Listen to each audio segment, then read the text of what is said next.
E salve o Tricolor Paulista, Rick aqui, para fazer esse pré-jogo de Bolívar e São Paulo.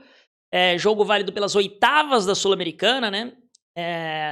Sei que a grande preocupação no momento é o Brasileirão, é se afastar da zona de baixamento, é ficar o mais longe possível, mas a gente tem esse jogo na Sul-Americana, amanhã, numa terça-feira, às 9h30 da noite, né? Nessa terça, 9h30 da noite, porque o SBT pegou os direitos de transmissão do São Paulo. Eu chuto que se a gente for jogar, se a gente avançar na Sul-Americana, a gente vai jogar todos os jogos até o final, nesse horário da terça-feira, às 9h30 da noite, justamente porque o SBT deve pegar aí as transmissões dos jogos do São Paulo. Então, para esse jogo, né, tanto jogo de ida quanto de volta, vai ser terça-feira, 9h30 da noite.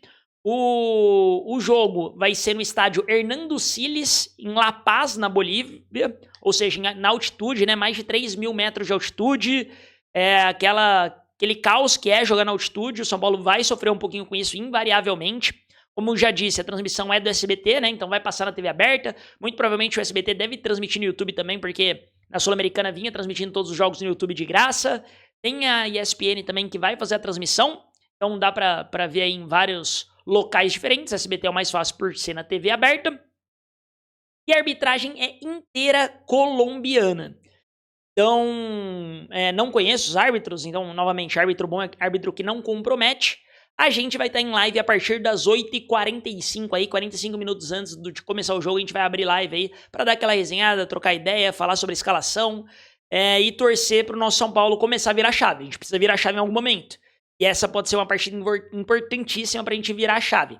Claro que amanhã, especificamente, já adiantando, né, o empate não é tão ruim. Porém, eu acho que a gente precisa começar a achar a vitória. Não vai ter jeito. Tô sempre lembrando, desde o começo do vídeo, de você que tá assistindo aí, deixar o like, se inscrever no canal, dar essa moral pra nós. O YouTube entende conteúdo relevante quando você deixa o like, então vou sempre lembrar aí no começo do vídeo, pra quem não assiste o vídeo até o final, ou acaba saindo antes, então deixa seu like aí pra dar aquela moral. E bora falar um pouco do jogo. Começando a falar sobre a fase do Bolívar, né? Primeiro de tudo, como é que o Bolívar veio parar na Sula? Da onde saiu o Bolívar? O Bolívar, ele tava na Libertadores, né? Ele tava no grupo com o Rivadavia e o Fluminense. Rivadavia que foi a grande surpresa da Libertadores, né? Fez 16 pontos. Só ficou atrás do Flamengo na colocação geral da Libertadores por saldo de gol, mas fez 16 pontos, ganhou 5 jogos, empatou 1. Rivadavia foi a grande surpresa ali da Libertadores. E o Bolívar, nesse grupo com Rivadavia e Fluminense, que acabaram se classificando, né? Fez 5 pontos. Empatou 2 vezes com o Lanterna Laguaira. O Laguaira só fez 3 pontos no campeonato. 1 contra o Fluminense e os outros 2 contra o Bolívar. Ou seja, o Bolívar não ganhou nenhum dos jogos do Laguaira, acabou sendo o último colocado com só 3 pontos. Mas o Bolívar ganhou do Fluminense. O Fluminense estava uma draga, né? Nos 3 primeiros jogos ali, foi muito mal.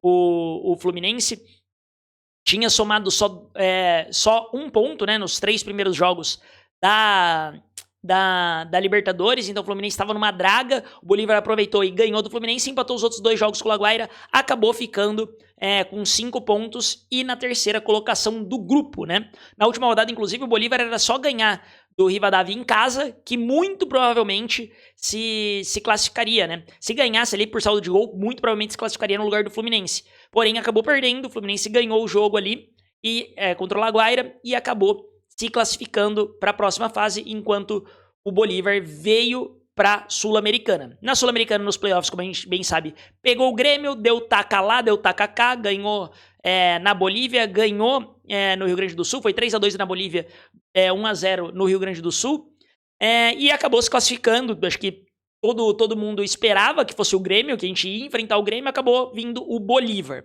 Só que, tem que tomar cuidado com o Bolívar, tá? Isso é o primeiro ponto que eu queria deixar.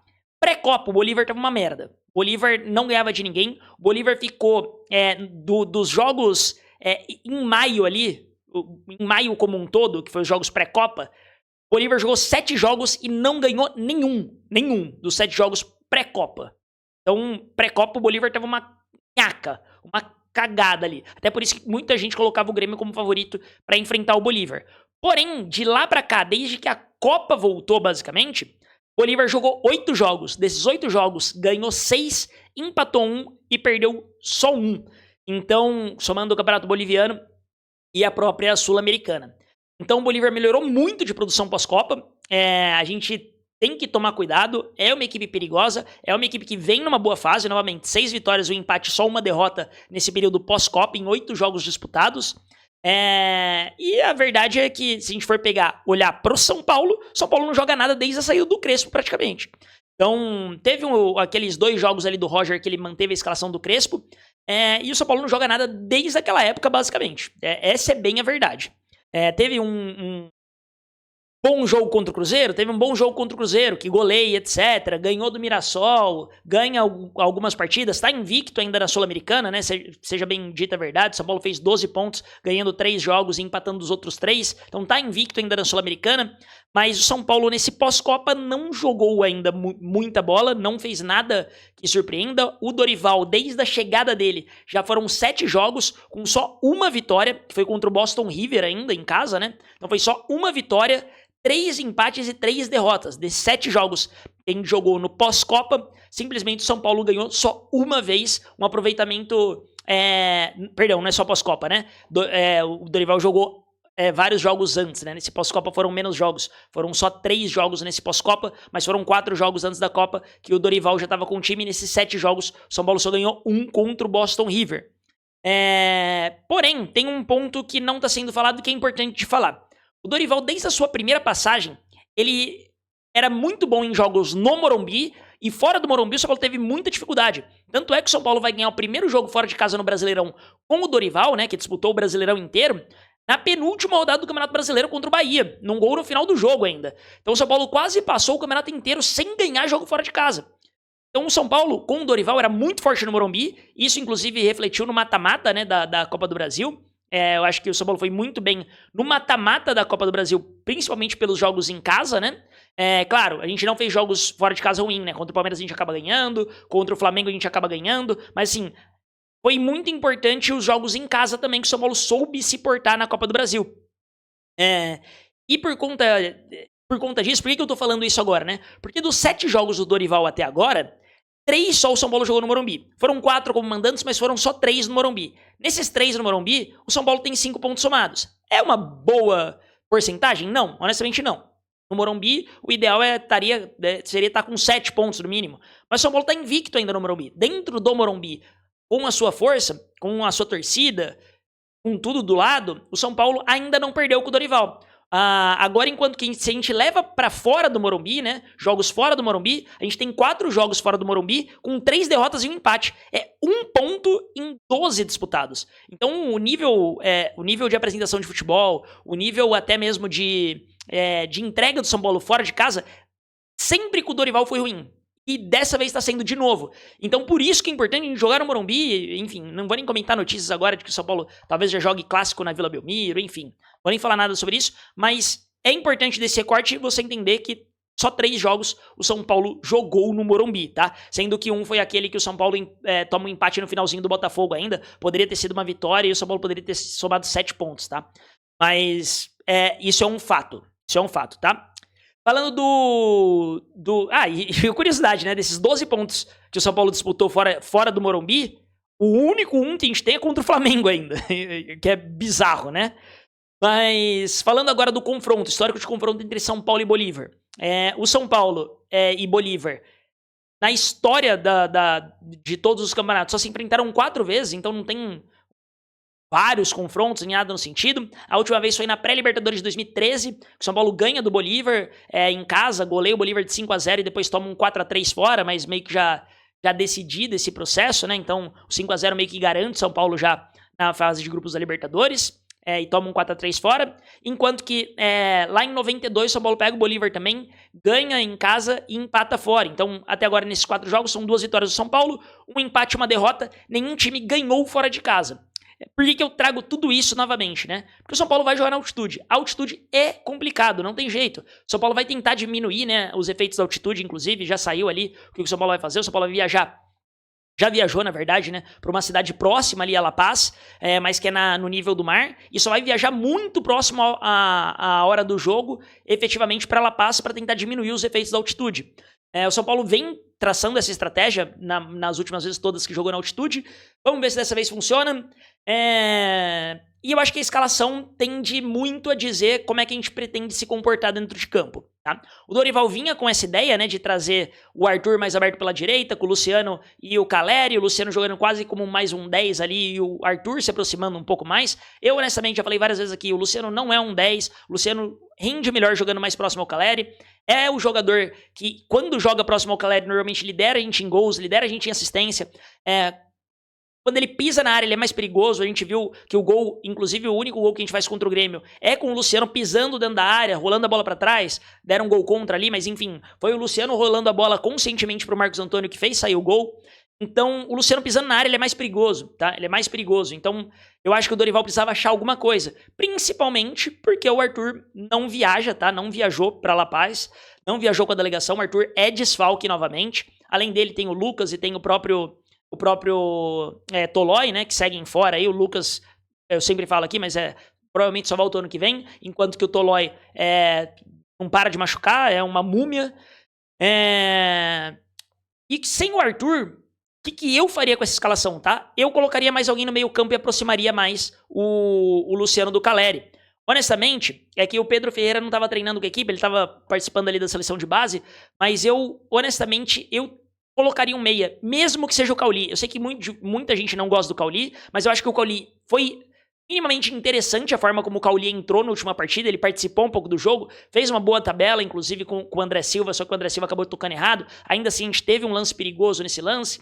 Eu acho o Cauli um jogador inteligente. Se ele jogar perto do Marcos Antônio, eu acho que os dois podem se ajudar, porque o Marcos Antônio é um jogador inteligente. O Cauli, eu acho que tem a questão, às vezes, dele querer um drible a mais, dele ser um pouco mais preguiçoso, mas eu gosto do Cauli jogando ali próximo a jogadores inteligentes. E eu gostaria muito que o São Paulo jogasse com um meia e avançasse o Luciano, voltasse a jogar uma formação mais Crespo, porque com o Crespo, quem fazia essa posição de 10 não era o Luciano, era o Lucas. O Lucas estava vindo jogar de 10, o Luciano jogava mais próximo do Caleri, e eu acho que o time rendia muito mais. Quando o Lucas saía, entrava o próprio Cauli para fazer essa função. Pode entrar o Pedro Ferreira. Se o Pedro Ferreira tiver em condições, não sei nem se ele foi viajar para Bolívia, eu não tenho essa informação. Até agora não saiu notícia sobre isso. Mas o Pedro Ferreira poderia se aproximar também e fazer esse 10. Meu problema não é com quem, mas eu não colocaria o Ferreirinha de novo. Para mim, por mais que o Ferreirinha não tenha ido mal no jogo, eu acho que o Ferreirinha lá não funcionou tão bem contra o Arthur do outro lado. O time como um todo não funcionou tão bem. E, honestamente, eu não entraria com o Pablo Maia de titular, por mais que é um jogo que a gente vai precisar marcar um pouco mais. Eu duvido muito que o Dorival não vai colocar o Pablo Maia de titular, mas eu iria de Bobadilha novamente. Eu acho que vai ser muito importante mesmo, a gente ter o controle do meio campo. Na altitude a gente vai cansar, invariavelmente. O que vai mudar é quando a gente vai cansar. Quando que a gente efetivamente vai estar desgastado, o ar vai faltar ali.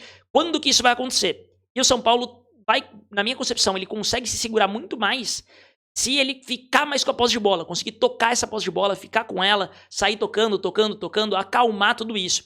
Então, pra mim vai ser muito importante, principalmente o primeiro tempo do São Paulo, como a gente vai se portar. Se a gente ficar correndo atrás da bola, deixar os caras controlar a partida e etc., eu acho que pode complicar muito. Eu acho que os caras, principalmente no segundo tempo, pode fazer mais gols e a gente se complicar muito pro jogo de volta.